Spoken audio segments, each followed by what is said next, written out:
Siku moja baada ya Yanga kusema haitocheza mechi ya fainali ya kombe la shirikisho la CRDB dhidi ya Singida Black Stars msimu huu hadi itakapolipwa fedha za zawadi za msimu uliopita. Na niongezee hapa, tuonyeshe kwamba we are very serious kwenye hili. Nimeona leo imetoka taarifa fainali ya kombe la shirikisho la CRDB tarehe 28 Zanzibar. Niambie ofisi ya katibu mkuu wa TFF na tuwaambie wenye mashindano haya benki ya CRDB, klabu ya Yanga haitacheza mchezo huo wa fainali kama hatujalipwa pesa yetu ya ubingwa msimu uliopita. Tuko very clear. Mpaka maana tumeleana kwa muda mrefu hapa. Kama hatujalipwa deni letu, haki yetu ya ubingwa ya kombe la shirikisho la CRDB msimu uliopita, Yanga haitacheza hiyo mechi na huko pia hatuchezi. So very clear. Kama hatujalipwa hela yetu ya ubingwa, hii ni haki yetu. Msimu mzima tumeisubiri hapa, tumeshaandika barua sana. Tushaandika sana barua. Sasa iko very clear na huu ndio msimamo wa taasisi.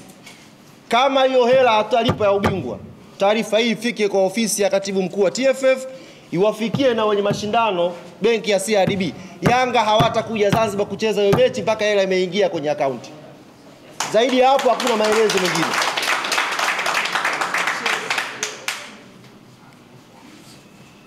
Ndugu zangu wana Yanga duniani kote ambako mnanisikia, aminini msimamo huu wa viongozi wenu ni msimamo ulionyooka, msimamo usioyumba, na hayuko mwanadamu wa kutuyumbisha kwa hapa tulipofika. Tutasimamia haki yetu kwa maslahi mapana ya klabu yetu na maslahi mapana ya mchezo wa mpira wa miguu Tanzania. Haki yetu itapatikana, na wa kuisimamia ni sisi wana Yanga wenyewe.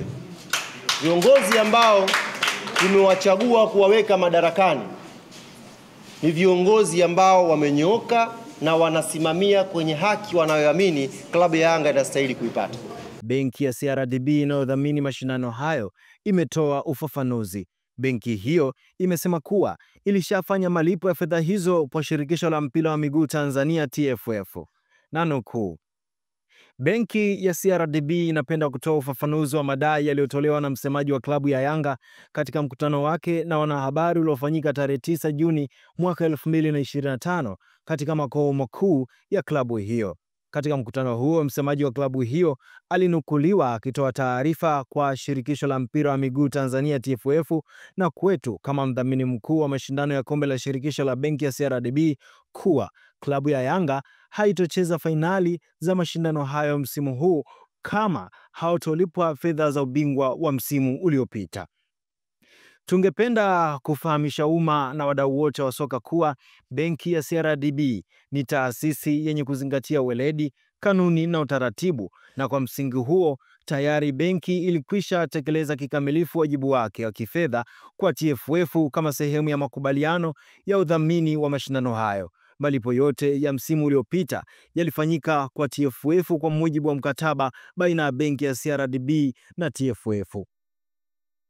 Benki ya CRDB inatambua kuwa mbali na mchezo wa soka kuunganisha jamii yetu na kutoa burudani, lakini pia mchezo huu ni ajira kwa vijana wengi. Hivyo dhamira yetu ni kuendelea kushirikiana na TFF, vilabu na wadau wengine katika kukuza mchezo huu kwa maslahi mapana ya taifa letu, imefafanua taarifa hiyo ya CRDB. Jana Jumatatu Juni 9 mwaka 2025, Ally Kamwe alisema kuwa Yanga inajiandaa kutocheza mechi ya fainali ya kombe la shirikisho la CRDB kwa vile haijalipwa fedha zake za zawadi ya ubingwa wa msimu uliopita. Alipopigiwa kutoa ufafanuzi juu ya tuhuma hizo za Yanga, ofisa habari wa TFF Crimford Ndimbo alisema yuko msibani. Nanukuu, sipo katika mazingira mazuri, nipo msibani, amesema Ndimbo. Endelea kufuatilia Mwananchi Digital kwa ajili ya taarifa nyingine zaidi. Mimi ni Jesse Tunuka wa Mwananchi Digital.